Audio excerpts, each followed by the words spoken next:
Hello once again, everyone. Thanks for tuning in to another edition of AIW's The Card is Going to Change. Before we get into this week's episode, we of course want to give a shout out to those who have been helpful in us bringing this show to you for free throughout the years that we've been doing it. Thanks to Angelo's Pizza. If you are in the neighborhood of Lakewood or anywhere near, drop by Angelo's on Madison Avenue. Try some of their award-winning pizza as well as the other delicious dishes that they have to offer. Thanks to Pollyanna DIY, who we're pretty sure is no longer in business, but we're going to say thanks anyway because there were some incredible enamel pins that have been made for us when we had live shows, so we were able to sell them. We made a little bit of money, but also provide some wonderful gifts, surprising people who bought front row seats. So those were pretty incredible.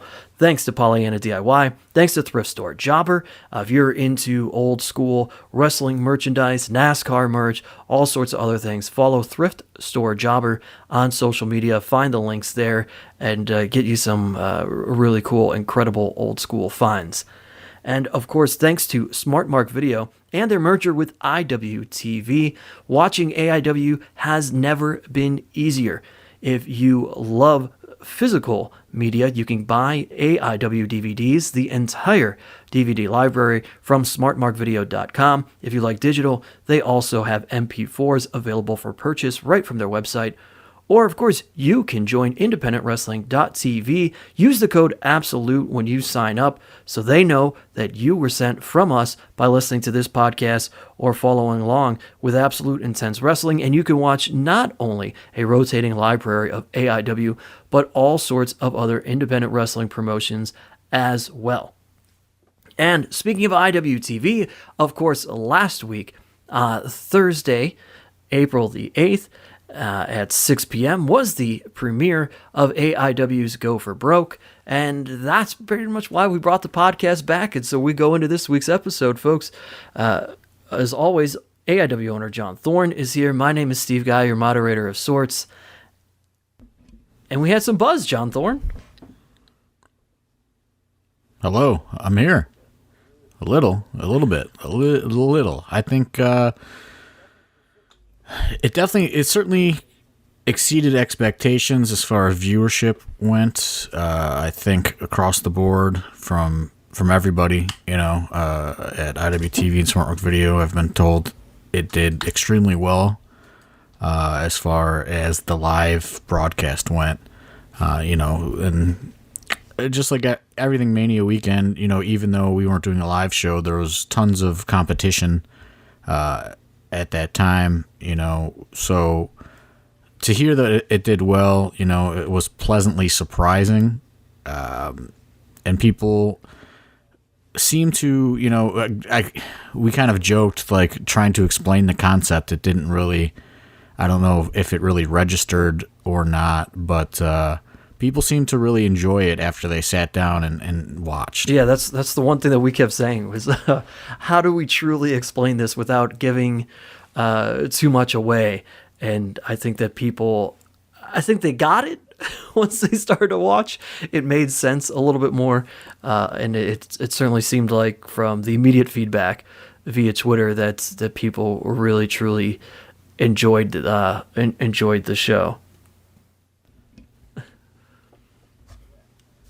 Yeah, which, that's all you can really ask for with this project, is that, we're not trying to reinvent the wheel here or anything, but we are trying to give people, some good content to welcome AIW back into the world of independent wrestling.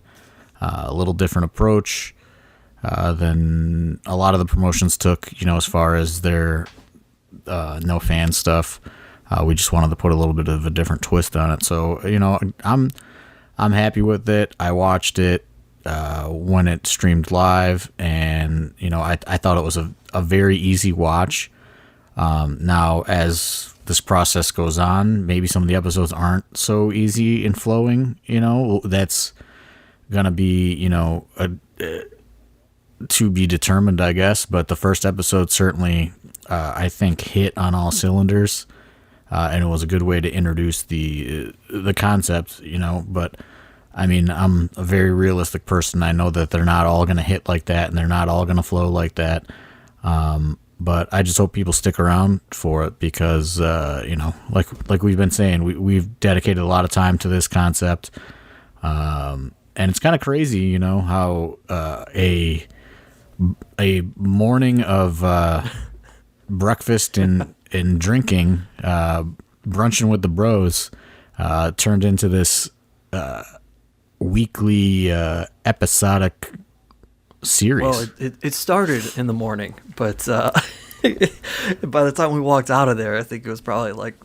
Yeah, it ended about 6 p.m. It's 6 p.m. It was a long day. It was a long day.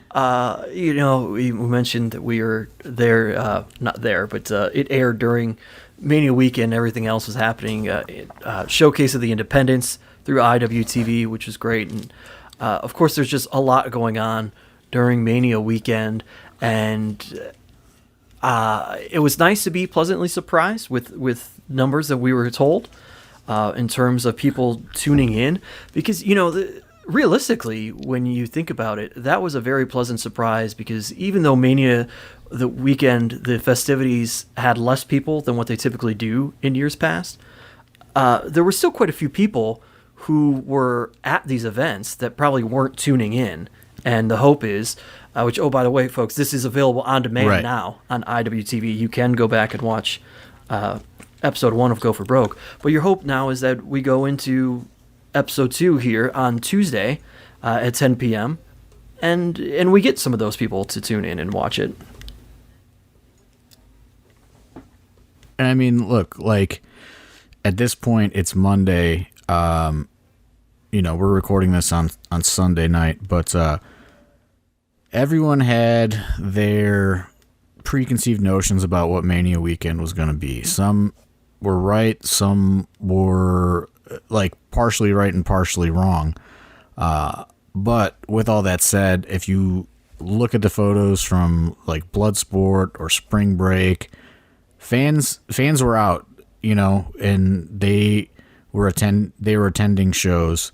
So that does kind of cut into the Go for Broke or all these different streaming things. It certainly cuts into that because there were fans down there. Obviously, if you looked at WrestleMania, there were way more people at WrestleMania than I ever thought. Like it was shocking to see I know they said that they sold limited tickets or whatever, but I mean, it looked awesome to see what appeared to be a packed stadium. Whatever your opinions on that are your opinions on that. I'm just saying from, just the perspective of somebody who has just been like, we've pretty much been going through this for over a year. Like to see that on that level was certainly gave me a little bit of like FOMO a little bit that we didn't go down and try a live show, because people definitely came out for WrestleMania.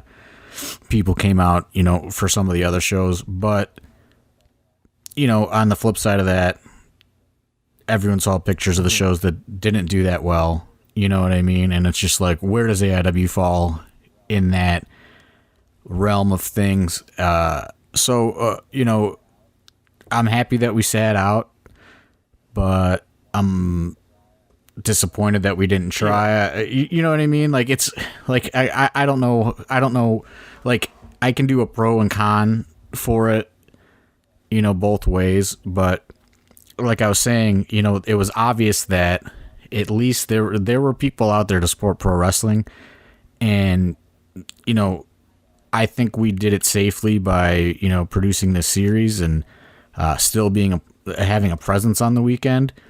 But the numbers could Tuesday will be the real test to see if the numbers blow even like the Mania Weekend numbers out.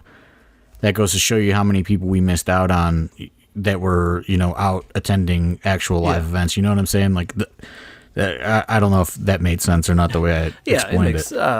I get what you're saying there. It's always a crapshoot participating in Mania Weekend.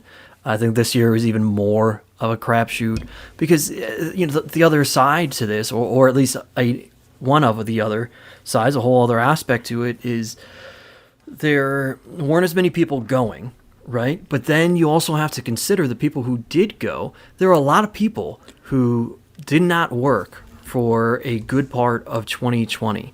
And so while maybe they wanted to go take that trip to Tampa, maybe they couldn't go to as many shows as they normally would either. So like that's a whole thing that you have to take into consideration, is that people don't have the same amount of dollars to stretch as they typically would every year.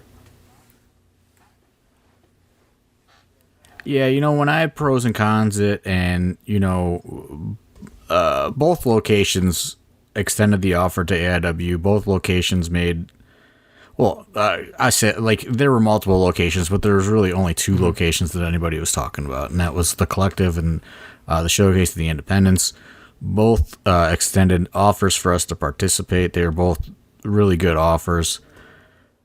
It's just, when I weighed the pros and cons in my head, I just felt that there was far more that could go wrong, that could go right, and, listen, I'm not trying to, get rich off of AIW, so it's like, what am I going to roll the dice with the whole company for when we can just kind of play it safe and, wait until things are right, for us. Like that's not to say that anyone made a mistake by participating, you know what I mean? It's just, for us, I just didn't see, I saw far more that would go wrong than would go right.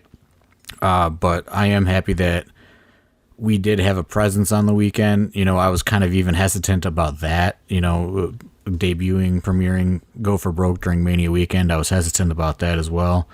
So I was certainly pleasantly surprised by I know that by we the had numbers. some concern of were people just going to kind of pass over this because it wasn't a live show there, and would it get caught up with everything else that was going on. So it was nice to see the numbers that we did. And, and you've said it here before, in terms of doing it right for us. Look, congrats to everybody that ran, and it was awesome to see that fans got out and supported independent wrestling over the weekend. But for us, I think that you were right. It makes sense for our next thing to have been a show in Cleveland, like we're going to do at the end of the month. Yeah, it's just like, it's that or nothing as far as I'm concerned. And I'll take, 100 fans in Cleveland over, 100 fans in Tampa, Florida, because, I can get in my car and I can drive 10 minutes up the street to get to the show in Cleveland. You know what I mean? I don't got to buy a, $200 flight or, whatever to go get those, 100, 200 fans in Tampa. That, next year, maybe we're back in the game next year as far as Mania Weekend is concerned. I'm not going to make any decision on that. It's way far too early to tell. But I will say, as corny as it sounds, watching WrestleMania Night 1, like I watched it this morning, it was a little bit inspiring or motivating. You know what I mean? Like, it sounds so ridiculous to even like talk like that, but when I turned it on and I was like, holy shit, there are a lot of people there. And it was just shocking to see, you know what I mean? Like, because even with the Super Bowl, like there were people there, but they really kind of like focused in on the cardboard cutouts, and you know what I mean? Like it like WrestleMania looked like it was like the first big thing, and there's probably something else, but it just was like, I was like, wow, like, okay, like here we go, like it's things are changing. It feels like it's a little deceiving though too, because you can do a little bit more with WrestleMania because you have that floor seating. Like you don't have that in the Super Bowl, so there could have been as many people in the stands and the cardboard cutout, but then you have that floor seating, and that probably, yeah, it's all perception and perspective and all that stuff. I'm just saying, like when I was like, holy shit, I know they had cardboard people in certain parts of the stadium, on Twitter, but I don't know, like I was just like, hell yeah, like I was just like, this is fucking, here we go, like this, like let's get like it was like a weird motivating thing, like let's get let's start figuring shit out. Like, let's get through these 2 shows at the end of the month and hope things go great and hope things continue to move forward. Because, we still have not set any other dates besides those 2 at the end of the month. Like, it is a legit trial and error sort of thing. But man, watching WrestleMania, I was just like, it seems like shit's changing. So it might be time to like really, buckle down. Then you know what I mean? I feel like I just keep having these flashbacks to last year, and I don't know when I will grow out of this or be beyond this, but it feels like this time last year we're like, yeah, it sounds like we're good to go, and we still plan on running Mania Weekend, and then everything changed. It's like it's day by day, week to week. Oh, trust me, I will never forget it, because I had to process all those refunds that came through, every single refund, and that was like you want to talk about like feeling legit pain. You know what I mean? It's just like, oh man, like, because we had like, I don't know, like 4 or 5 shows on sale at that point, and it's just like, so like when they're all selling, there's like this big chunk of money in the account, and then that big chunk of money went, like it went out, and like I will say there are people that did hold on to those tickets, and we do plan on honoring those tickets, but it's like for Gauntlet for the Gold, for example, because we had to pull the plug on that like the week of or the week before or something. We only want to do 100 tickets right like at the end of the month for the Odeon, and everyone's like, can I use that ticket? There's well over 100 people that did not ask for a refund for Gauntlet for the Gold from last year. So it's like we can't do it. You know what I mean? Like we would have to add, like, it's more than 100 people, so it's like we have to wait till we can do like a bigger capacity thing to honor some of those things. And because I got that question a lot, and the offer still stands to anybody. Like we can't, like, just based on how many tickets were sold for that, we can't just be like, yeah, we're going to honor that ticket here, because that would be every single ticket, But what I told people, I said, that emailed in and asked that, I said, I will still refund that ticket if you want, and then you can use that money for this next show. You know what I mean? Like, I just can't transfer it over, because then everyone's going to want to do that, and then then we can't even have the show because we can only have 100 people. Yeah, and so these are the dumb problems, and I'm sure it's not even that interesting for people to hear about, but it's like, we are as motivating as WrestleMania was and everything, we aren't like just being like, hey, like opening up the floodgates and being like, everyone come on in, fuck it, like we have to kind of still ease into it. You guys can, you guys and gals out there can be patient for even a little bit longer. We do appreciate that. I mean, it's been a year, so I feel like people have not learned patience within this last year. I don't know what to tell you, but if you could just do that for us, that would be great. As John said, I mean, we still, as things go, the hope is that this end of the month, 2 shows, the back-to-back, goes well, and I think we talked about it last week. We'd like to make plans for doing a more regular schedule the rest of the year, but that remains to be seen.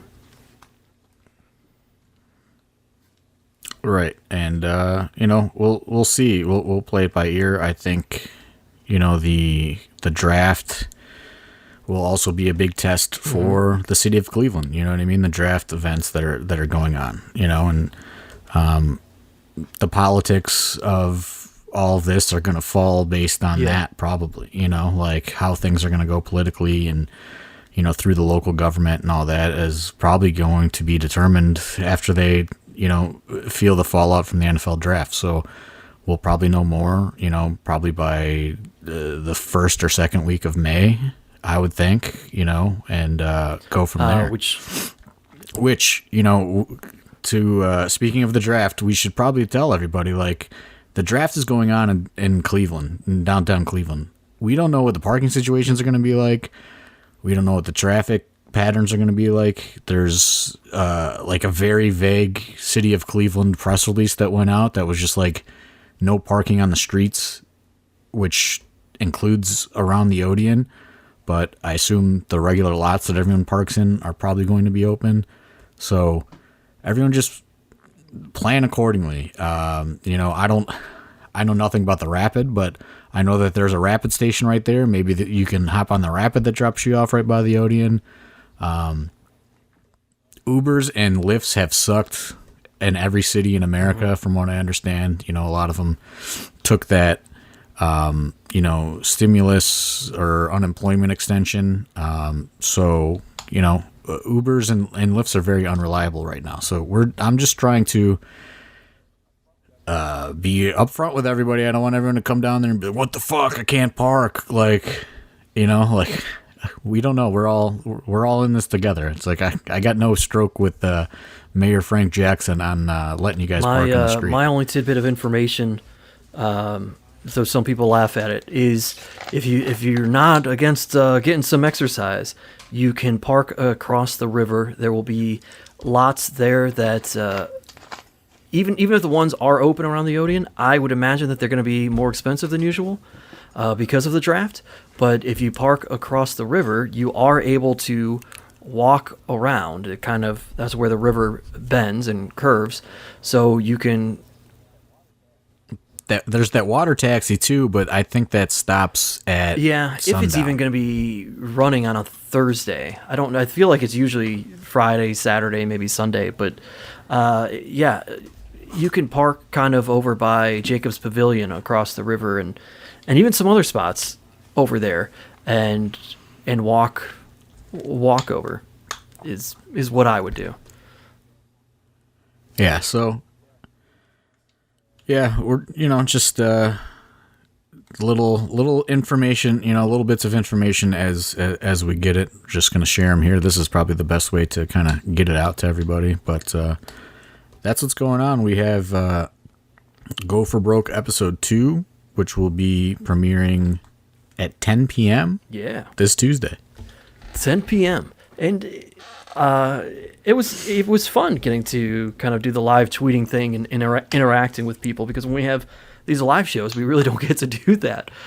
So it was fun to see people's. Yeah, I mean, like when we're doing like a live show, like I don't even look at my phone until 3 o'clock in the morning, probably. So it was fun to get everybody's reaction in real time to things that were happening, and we appreciate all the feedback that everybody gave us, of course, and there was a lot of positive from it. Some people, a couple times I did see on Twitter, John Thorne, people thinking that, look, when we say undisclosed location, we weren't trying to make you feel dumb, right? You know what I mean? Like, yeah, come on, guys. There's like a little, wink. Yeah, exactly. There's a little bit of a wink there. Like, wrestling's supposed to be. It's supposed to be fun. Come on, too. Do you guys know what's going on? You guys know what's going on in the world? Like, come on. Undisclosed location. Sorry, I'm not like I am so. I'm not even gonna lie. I am so tired today. Like, so absolutely tired. Yeah, can we talk about this, please, a little bit? Back super late last night.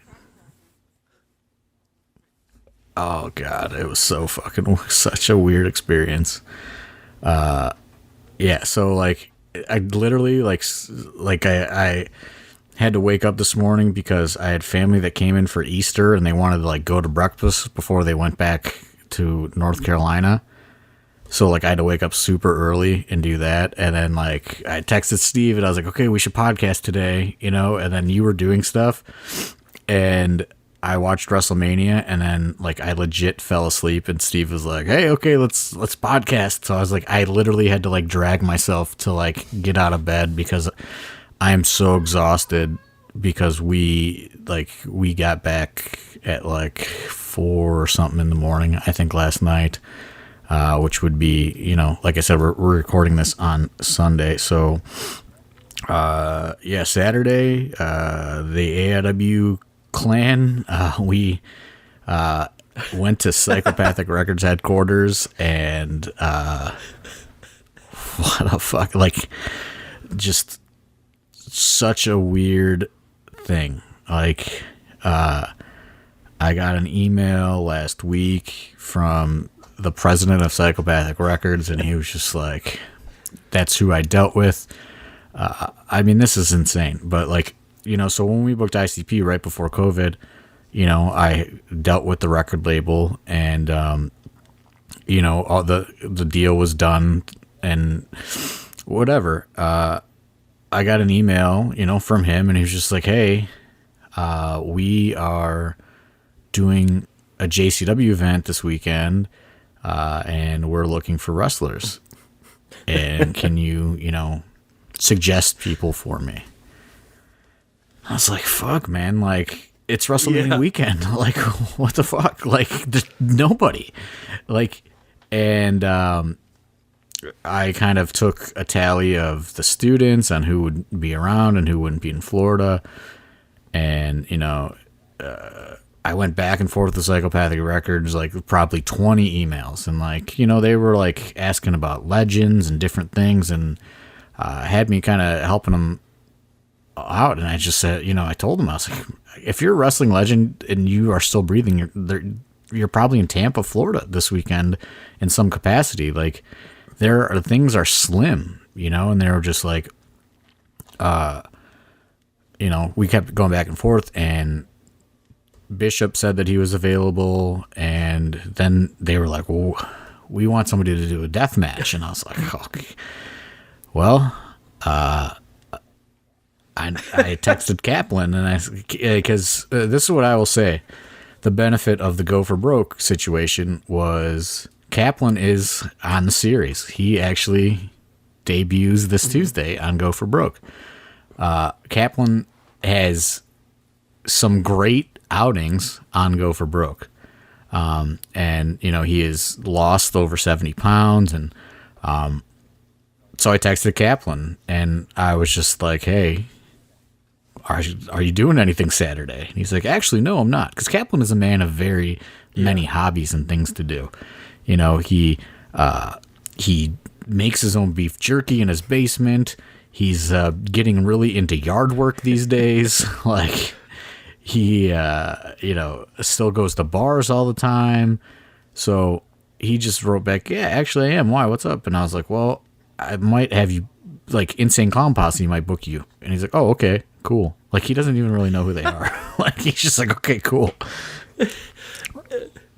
So then, they like, I go back and forth, and I have to send pictures of all these people, and, they want to see and know about them. It's like a big kind of ordeal. And they also wanted girl wrestlers.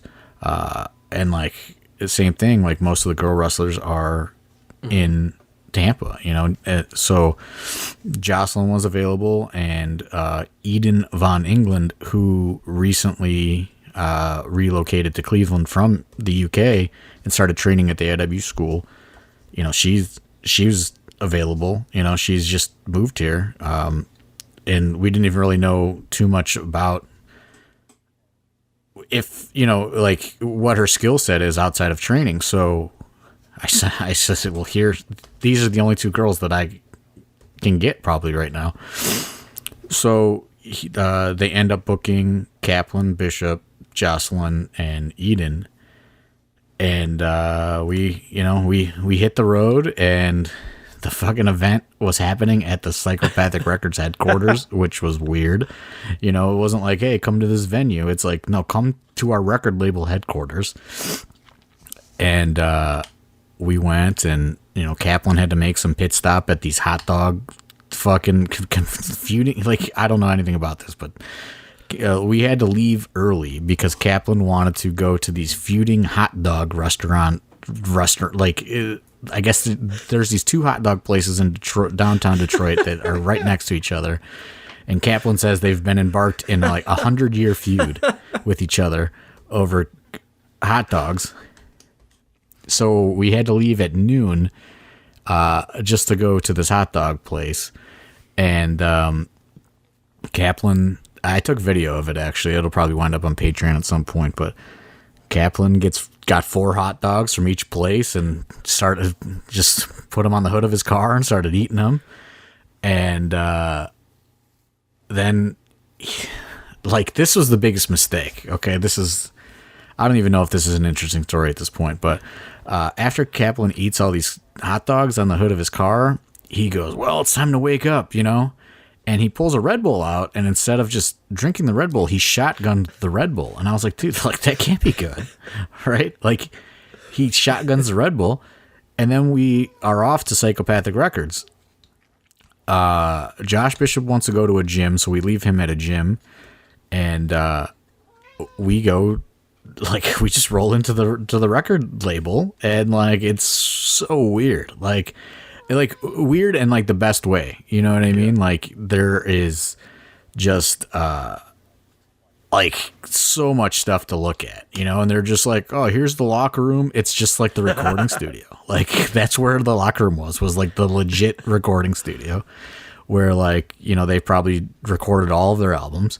And there's just, like, posters, and, like, they have, like, a whole room of just costumes. Like, it's like a fucking Halloween shop. They have, like, a giant room of just, like, costumes and, like decorate, like probably shit that they use for their stage shows, you know what I mean? Like masks, like fucking all this crazy. They just had a wrestling ring just out in the grass, like in front of, like, an old wrestling ring, like just the pieces of it just laying in the grass. They have, like, it was unreal. Just, like, crates and crates, like, this is like a legit warehouse. They just had fucking pallets and pallets of Faygo.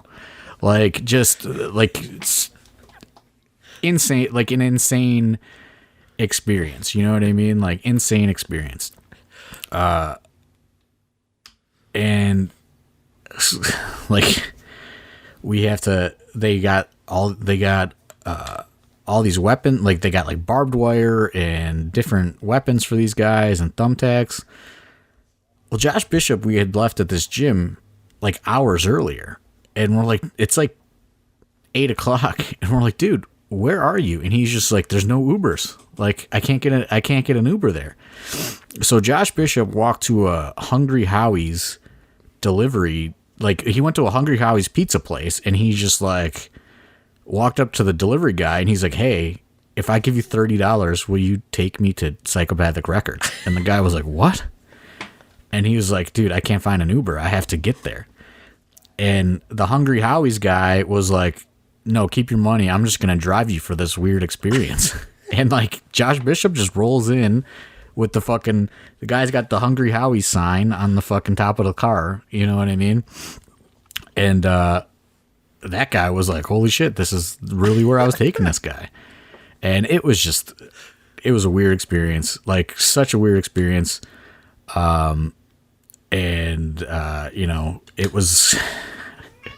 It was like the full JCW experience. Kaplan and Bishop went out and, like, had this, like, crazy match. My cat is going nuts. Yeah. Hey, Whiskers. They had this crazy match with all these weapons. And, dude, like, I was just like, where is this airing? Like, they do a live stream on their Patreon. And, like, it ain't like, us putting a video up on Patreon. They had, like, a full fucking production truck. Like, they were producing, like, a worldwide pay-per-view. And, like, they had people on a truck.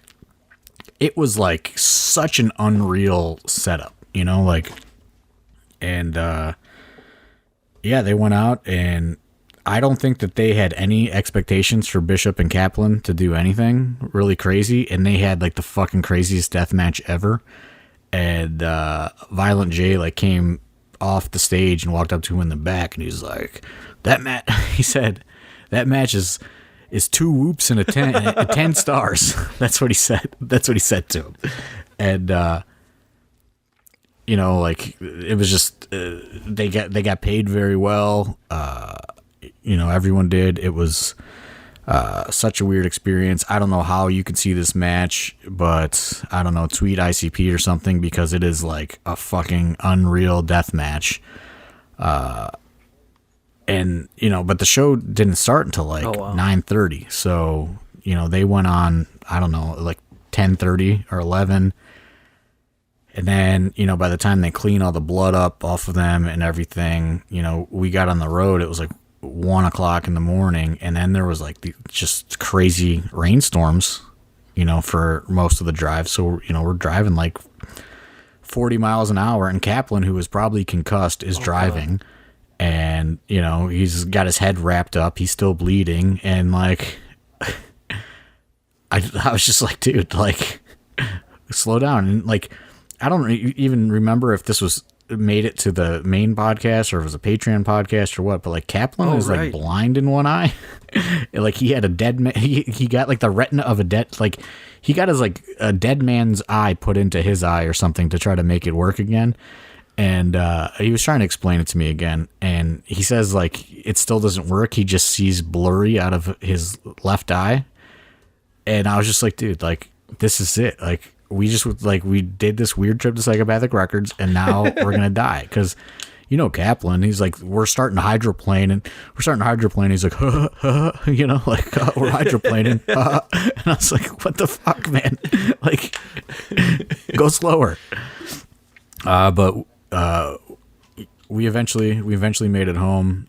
There's probably like so much, I'm just really tired. There's probably so much more of this trip that I'm forgetting about, but, like I got to experience a Violent J locker room meeting to like the talent on the show. And man, I wish there were cameras rolling for that, because it was, man, like it was it was just amazing, because he just had these ideas for the show, and just the way he explained them it was just like everything those guys do is so fucking funny, and him addressing all these wrestlers did not. I mean, so here's the thing: as we kind of started this talking about Mania Weekend and pros and cons of running or not running, had we been in Tampa, Florida, a good chance.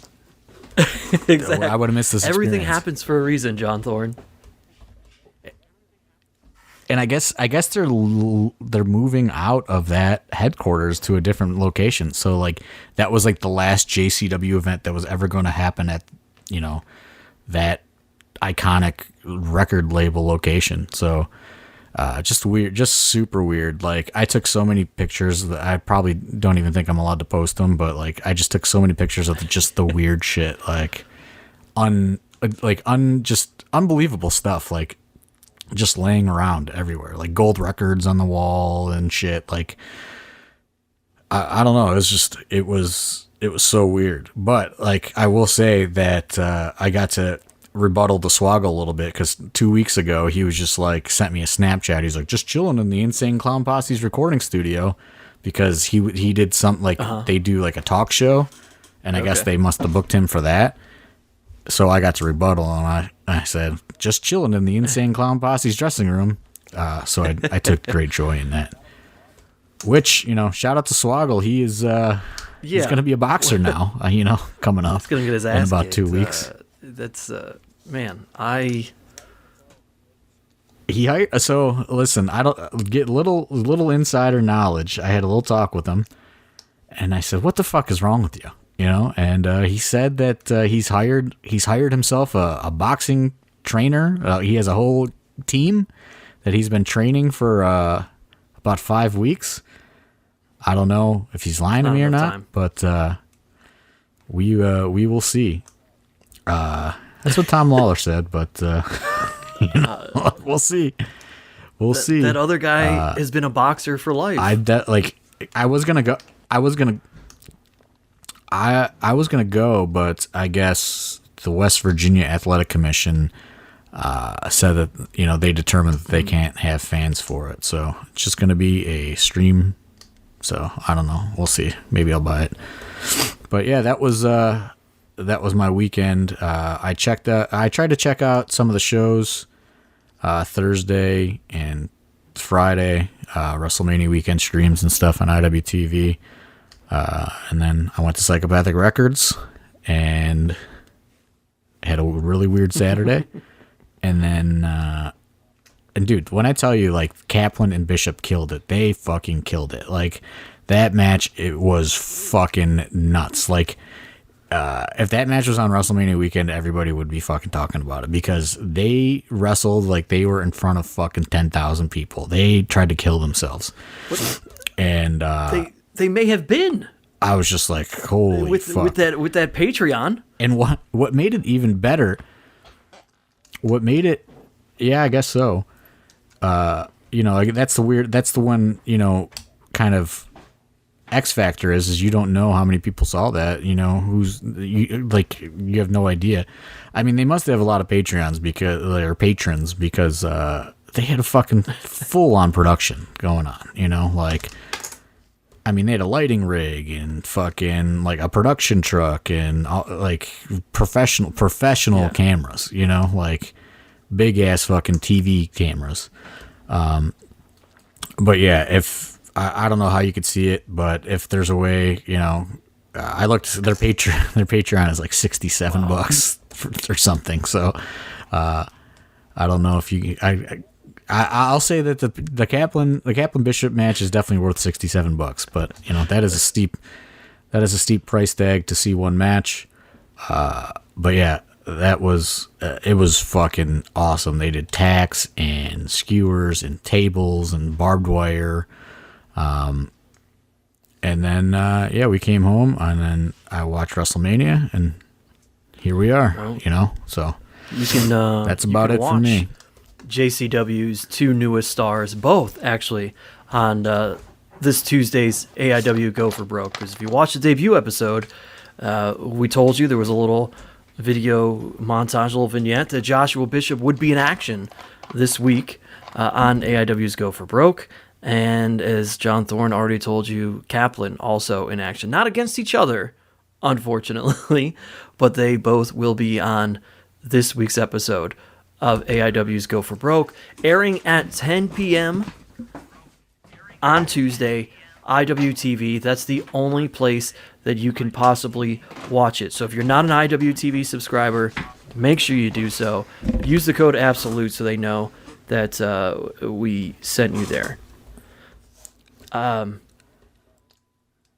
that's about it. Just watch Go for Broke. I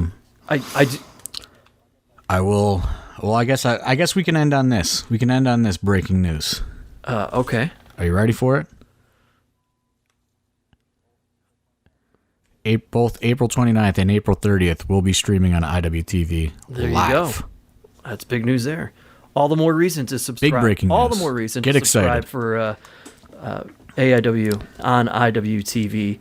I told you guys last week we were in negotiations. It is a done deal. We will be streaming live on IWTV both nights, 7:30 p.m. Sign up using promo code ABSOLUTE. We get a little bit of a kickback. Before we completely sign off, John, I do unfortunately want to bring up one somber note. But I don't want to talk too much on it because our stream kind of sucks today, and it's worth more of, broken up conversation. But as many people know, Shannon, who was previously with Smart Mark Video, did pass away last week, and I don't know. I still don't have words on what to say. But I can say that, of course, we all very much loved Shannon, and she was a huge part of the AIW family, and we already missed her not being around, and we just, I think I can speak for everybody in saying that we're going to miss her so much more. Yeah, that's, man, what a fucking bummer of a thing. I found out a few, maybe an hour or 2 hours before the news broke. And I had the unfortunate duty of, breaking the news to a lot of people within AIW, especially. Just incredibly sad. And, it's just, she loved this podcast, and it's, if you look at her social media, like the last things on her social media are her sharing the link to last week's episode. You know what I mean? Like on her Facebook, and she retweeted it on her Twitter. Like, just, man, what a bummer. And, I wanted to say this, but I didn't want it to come off wrong. But, Wrestlemania Weekend happened, and it's just like I didn't want anybody to forget about Shannon and this, like, just totally awful situation. Like, you know what I mean? Like, I don't know how to explain that, but it was just kind of like, man, like, this happened at the beginning of the weekend, and it's just like, I hope nobody forgets that this happened at the beginning of the weekend, sort of thing. You know what I mean? Like, it's just there's so much going on. Yeah. I don't know. I don't know how to explain it, and I know that, like, I can't properly put in the words like what I'm trying to say, kind of. But I don't know. It's one of those things. Is like wrestling is so quick to forget, because there are so many kind of tragic things that happen. But, I hope nobody forgets Shannon. And, I've talked to Gary a little bit. I've texted with Gary a little bit. And, man, I just feel for him, everybody at Smart Mark and, everybody in independent wrestling, honestly. Like, I mean, if you were anybody of anybody, Shannon probably worked and recorded, one of your matches or one of your shows. So, yeah, it's just awful situation. Yeah, and I think, yeah, it's like you said, like I'm in the same boat. I don't even know how to really express it at this point and like put it into words. I think a lot of people are still really confused about the situation, and just, everyone's looking for answers that we're never going to get, I think, sort of thing, But yeah, man, what a fucking bummer. Yeah. So, like I said, I think at some point we'll sit down and, look, we'll probably dedicate an episode here to Shannon. She did, like John said, she loved the podcast. I mean, she loved everything that we did. Like, she loved AIW and she loved those of us that were here. But if you were doing something even outside of the wrestling shows, she was just so supportive of everything that we did as people. And so great. But we'll sit down. Like I said, I'd hate for us to really kind of reminisce and share stories when we're doing this from a streaming standpoint, because she deserves so much more than that. And yeah, everybody, look, if you guys can keep thinking of Gary in your thoughts. I know this is really hard on him.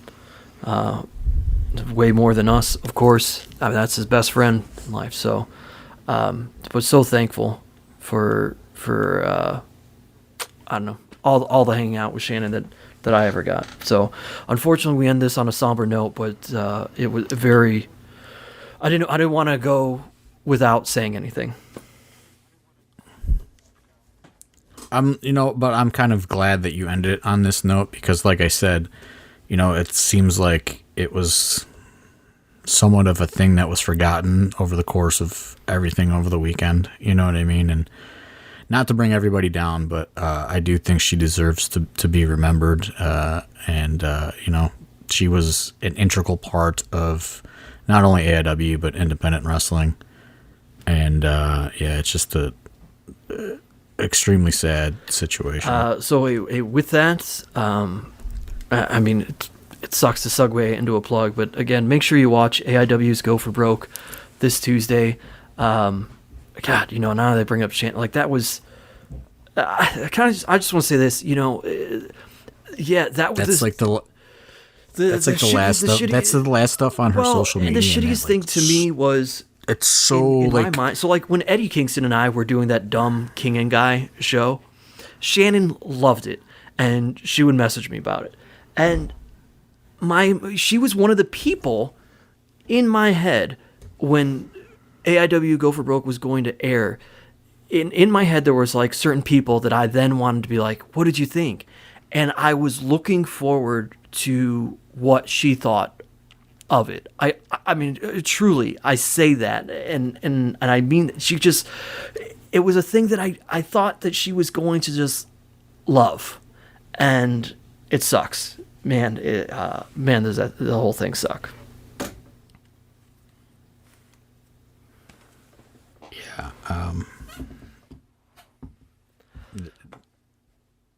It's just, like when I went and looked at her Facebook and Twitter, like, and saw that that's the last thing that she like shared was links to last week's podcast, and she was so excited about this show coming out. Man, it is just, I don't know, like AIW, I feel, has been through a lot, and I'm sure we'll continue to go through a lot throughout the years, but this, I mean, they all suck, and it's just, I mean, it's sad. That's the sad part about wrestling, is like you develop this extended family, you know what I mean? And it's just like, like most people don't experience tragedy or death as often, if they're just, just regular. I mean, not to downplay it or whatever, it's hard to explain, like, but you meet so many people through wrestling, and like you grow these like extremely close bonds, but at the same time, like, as close as you are, you're not close, like, and I don't know, maybe she just felt like she wasn't close enough to reach out to people, or who knows, man. But regardless of it all, like, it still hurts, just like you've lost somebody in your family, is what I'm trying to say. And it sucks. So again, folks, I apologize a little bit that we end this on a somber note. We do hope that you tune in Tuesday at 10 o'clock. And again, I'll reiterate, at some point we'll sit down and we'll dedicate a whole podcast, I'm sure, to Shannon. But that's no better way, I guess, to pay her tribute right now than to end this thing with talking about her. So keep all of her friends and family, and in particular, of course, as we all know, Gary, we're close to one of his very best friends. So please keep them in your thoughts. And Mike Burns and Robles and everyone that's ever worked with her, in some capacity, it just. But fucking sucks. John Thorne and I will be here next week, and we'll talk to you right here on Shannon's favorite podcast, AIW. The card is going to change.